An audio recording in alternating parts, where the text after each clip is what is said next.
क्या आपने कभी खोता रेडी पर जाकर KFC खाया है? अगर नहीं खाया तो आज हम आपको वो एक्सपीरियंस दिखाने वाले हैं।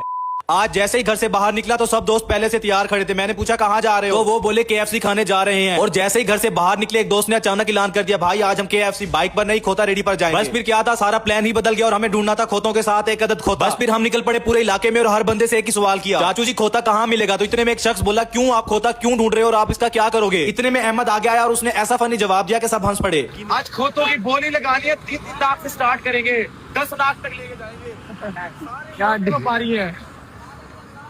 अंकल भी सोच में पड़ गया कि एक खोते के लिए इतनी मेहनत और इतने लोग। फिर हम करीब एक बस्ती में गए और सोचा यहाँ से पूछते हैं। वहाँ जाकर हमने अंकल से पूछा कि अंकल आपके पास कोई खोता है? उन्होंने हमें सर से पांव तक देखा और फिर हल्की सी मुस्कुराहट देकर बोले, बेटा मैं एक जमींदार आदमी और मेरे पास कहाँ से आया। पब्लिक परेशान है, अल्लाह की कसम, ये कैसा रिएक्शन आ रहा है?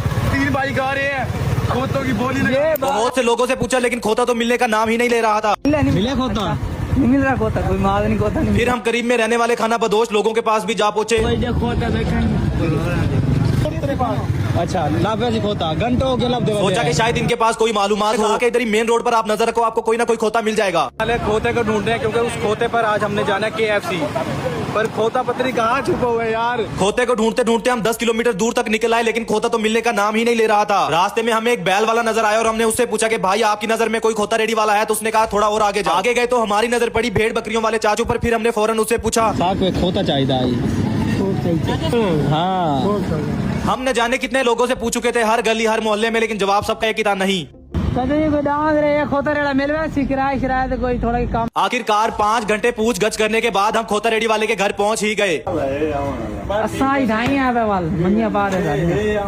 बस फिर चाचू ने कहा कि परेशान नहीं हो, ये पास वाला घर बाबे का ही है जो रेडी चलाता है और 8 बजे तक तकरीबन घर आ जाता है। भाई क्या कह रहे हो? हमारे साथ सीन ये हुए, वो सरायकी में एक मिसाल है, जितू दी खोती उठे खरोती, यहाँ से गए थे हम ढूंढते ढूंढते यहीं पे वापस आए हैं। बस अब हमें रात के 8 बजने का इंतजार था और सब दोस्त सड़क के किनारे खड़े हो गए जहाँ से बाबे ने गुजरना था। वक्त गुजरता जा रहा था लेकिन बाबे का कोई नामो निशान न था। और जैसे ही 8 बजे बाबा जी सड़क के दूसरी तरफ से नजर आए, हम फौरन खुशी से उछल पड़े। बस फिर बाबा जी के साथ मुकमुका किया और जब मुकमुका किया हमारे तो होश ही उड़ गए। हमने कहा कि बाबा जी खोता रेडी पर KFC जाना है तो कितने पैसे लोगे? बाबा जी ने कहा कि 2000 से 1 रुपया भी कम नहीं। और बाबा जी जानते नहीं थे कि हम KFC की मेन एंट्रेंस के बाहर खड़े हैं। हमने बाबा जी से किराया कम करने का कहा और सीधा 1000 कहा तो बाबा जी नाराज होकर चल पड़े। आखिर काफी मुश्किल के बाद हमने बाबा जी को राजी कर ही लिया।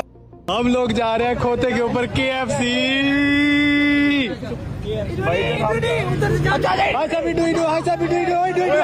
KFC पर जाने के लिए गदर रेडी की ड्राइव समीर कर रहा था और जैसे जैसे KFC करीब आ रहा था हमारा एक्साइटमेंट भी डबल हो रहा था। देखते हैं अंदर जाकर पब्लिक का क्या रिएक्शन होगा। पार्ट 2 देखने के लिए भाई को फॉलो कर लें और एक फनी सा कमेंट कर लें। देखते हैं KFC वाले हमें कुछ खाने के लिए भी देते हैं या नहीं।